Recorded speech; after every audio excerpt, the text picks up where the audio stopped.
After my mom divorced my manipulative biological father, she met Chris, 45M, a man who at first seemed to bring some joy back into her life. My mom had worked as a corrections officer at the county jail, and Chris was a former inmate who'd been there for a DUI. I thought it was strange at the time, but my mom was grieving the end of a 25-year marriage, and I didn't want to rain on her parade if she thought this relationship would help her heal. Chris seemed likable at first. My siblings, my sister, 30F, brother, 23M, and I, 24M, all moved into a shared home with them, and we tried to make it work. Chris and I bonded over video games, which made things a little easier, and he seemed to genuinely care about my mom. For a while, life felt stable again. But things began to unravel in 2017. Chris had to check in regularly at the courthouse for probation because of his DUI. One day he didn't come back. Hours passed and then the phone rang. It was Chris calling from Texas. Apparently, Chris's family in Texas had been implicated in gang and drug-related crimes, and he was caught up in the investigation. He explained that he'd been in a vehicle during a drug handoff, which tied him to the case. To avoid a longer sentence, Chris agreed to testify against his relatives in exchange for leniency. He spent a year in Texas waiting for the trial, but was allowed to return home until the court date. When Chris came back, he slipped back into his old job as a Dairy Queen manager, and for a short time things seemed almost normal. But the stress of the looming trial, combined with whatever personal demons he carried, sent him into a downward spiral. The drinking started and it didn't stop. At first, it was manageable, a beer here and there, but it quickly escalated to half a 24-pack of beer every day. Chris became a mean drunk, starting arguments with my mom over the smallest things. While he never got physically violent, his verbal abuse was cruel and relentless. My mom, unfortunately, enabled him for a while. She chalked up his drinking to stress and made excuses for his behavior. But after years of enduring his drunken rants, she finally hit her breaking point. One night, Chris came home completely wasted, stumbling through the door and slurring his words. My mom had had enough. She confronted him, asking if he'd been drinking, and when he didn't deny it, she told him to leave. She didn't want him back in the house until he was sober. Chris, drunk and belligerent, left to stay with a friend. The next morning, my mom asked my siblings and me to help pack up some of Chris's essentials so he wouldn't have to come back into the house. As we were gathering his things, there was a knock at the door. It was Betty, one of Chris's co-workers, who also happened to be someone I'd gone to high school with.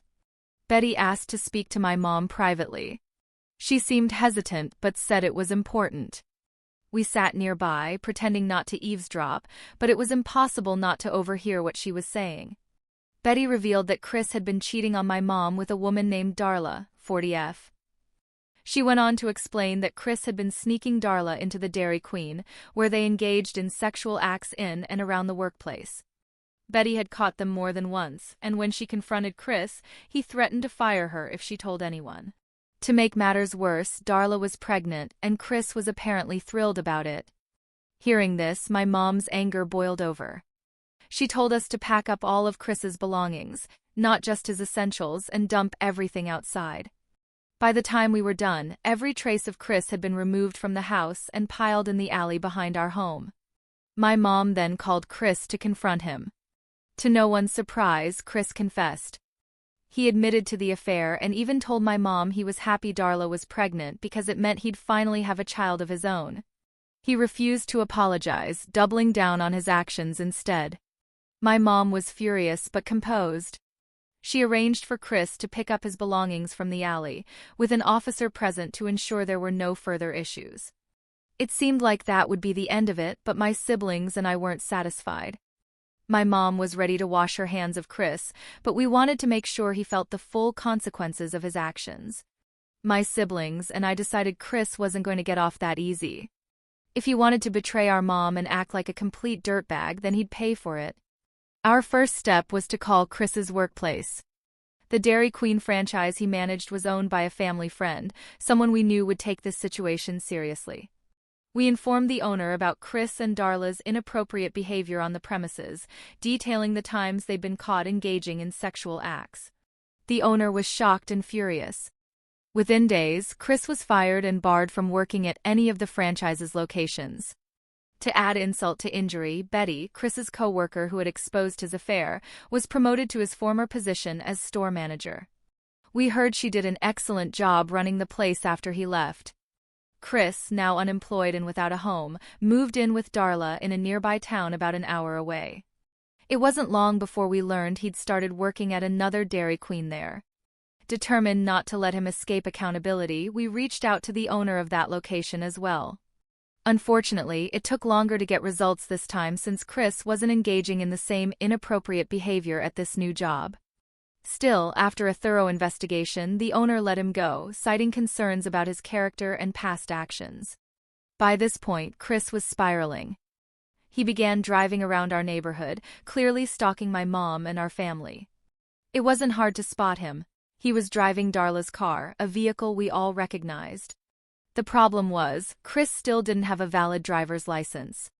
His probation for the DUI was still active, and he wasn't legally allowed to operate a vehicle.